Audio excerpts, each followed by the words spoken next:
I suppose we should call this segment Jimmy's Perspective, where I will give you my perspective.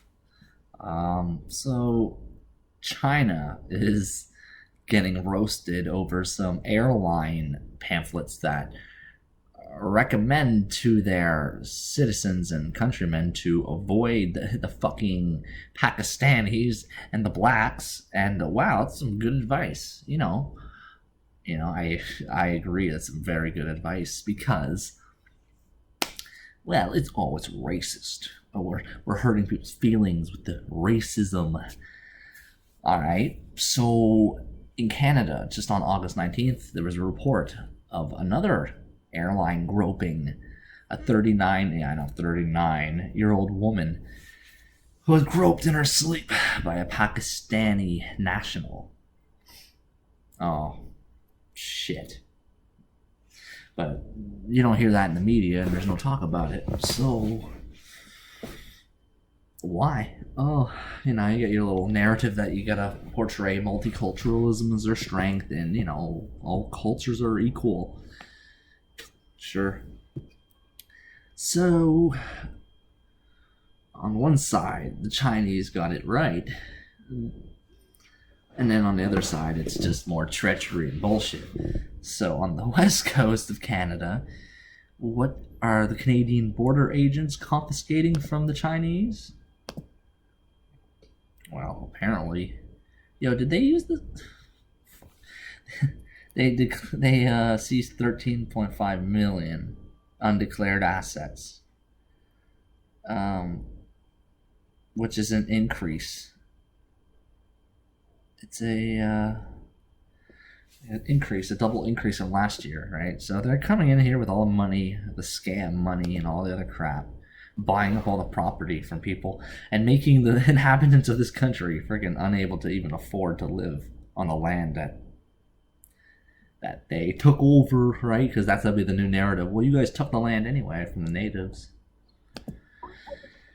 You can already see they've got this whole social narrative that this is okay for anything like this bad to happen to white people.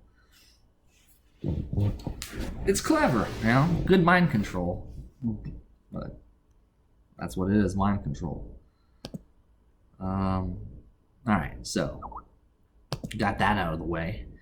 Let's give you another little double standard. And by all means, they're all bad, but to give you the social narrative perspective, it's like, it's all bad, but why is one treated worse than the other? In fact, it's actually kind of this will be the fucking one that will take my cake. So just the other day, the RCMP the creep catchers, right? The social justice warriors out there to protect all those young girls ended up catching. Hold up.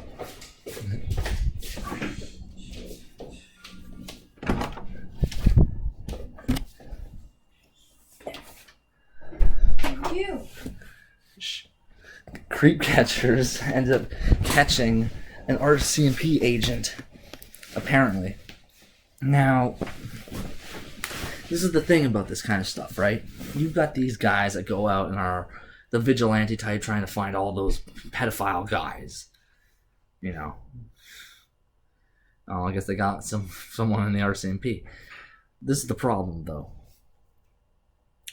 Take, for instance, the case here in Ottawa, where a woman, what's her age again? Where's it? Here we are. Okay, here we go. Here, this is the story here in Ottawa. Here, she was then 21 years old. So basically, one's worse than the other. One gets more media attention than the other. Now, why? Who controls the media and who's directing the social narrative?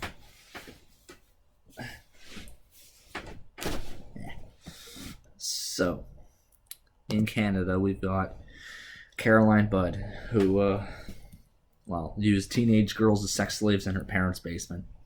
The victims, both 16 at the time, testified at trial and gave horrifying accounts, one saying she'd been bound and gagged, repeatedly raped by Caroline Budd and her ex-boyfriend, who was 33. Oh, no. Yeah. Don't need to really go into all those details, but here. This is the social narrative they weave. So when women are pedophiles and rape young girls, it's not as bad as when a man rapes a young girl. Why? Like, I'm laughing at the fact that it's so stupid, the double standard. I'm not laughing at the fact that it's all horrific. But you've set up a standard of horror. Like, well, like, why? Who did this? Crap. I'm trying to make something here. Everyone to stop. The Matrix has to fucking stop. Because I'm breaking it down. Breaking the social narrative. So, they described this woman who was raping these young girls. A mentally ill Ottawa woman with the emotional age of a 13-year-old was sentenced to federal prison for 2 years. So, yeah. Yeah, and then she said one of her victims screamed in pain, begged them to stop, but the couple just laughed. It's like, oh, right. So, now, Creep Catchers, RCMP guy, is going to be front page about the men pedophile, and we're going to get that. This is a very interesting, psychologically speaking, on the masses' perspective and what the fuck's going on here. Nah, I'm sure half of the people watching this already are probably just like, oh, you're... Yeah, go ahead and judge me. Like, you know me. Where is this? The real kicker about this is here's what's fucked up about it. The lawyer, James Harbick, is the same lawyer I had back in 2007 when I got busted for weed. So it's...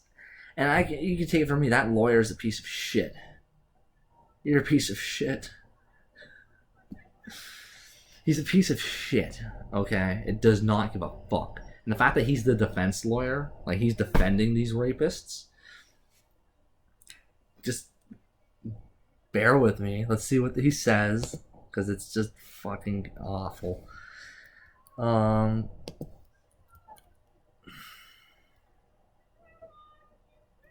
Here. Defense lawyer James Harbick urged the judge to spare the young woman a jail sentence in light of her emotional capacity, her list of mental disorders, and a court-appointed psychiatrist's conclusion that the vulnerable woman is most at risk of being taken advantage of by other offenders due to her tendency to depend on others. Alright. So she rapes people, and now they're afraid that she's going to go on and get raped.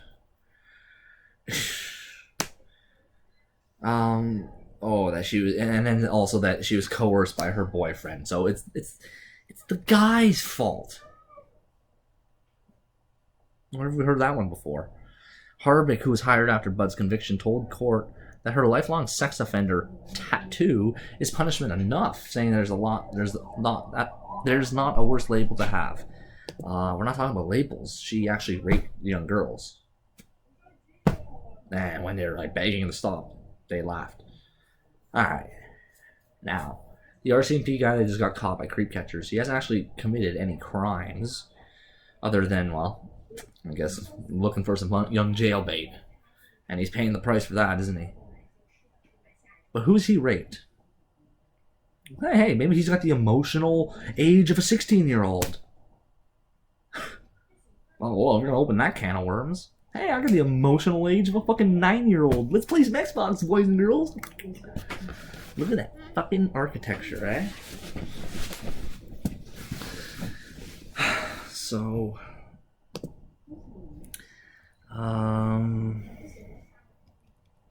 yeah, unaware of the fucking damage that they caused the victims, right? And then they make the rapist, the female rapist is the victim. She was bullied. She was teased. She was made fun of. Oh, that's actually sort of like what Mac's saying. Well, okay, she got made fun. Her feelings were hurt. So it's okay to rape those girls, and she's just... Meanwhile, a guy who will have consensual sex with a little young slut. Evil. Evil. We must rape him. How long will we hear before we hear the RCMP jokes? Holy fuck, everybody wants to shut this one down. Before we started hearing, oh yeah, he's gonna enjoy getting raped in prison. He'll be the 14-year-old girl in prison. And how does that help anybody? Fuck. Oh, they were talking about... Harvick said something about... Yeah, I think that's about it for that one. So, that in conclusion with the Surrey RCMP creep catchers, you know, you'll see the double standard in play for everybody. This, you know, and what else? And I think that's about it.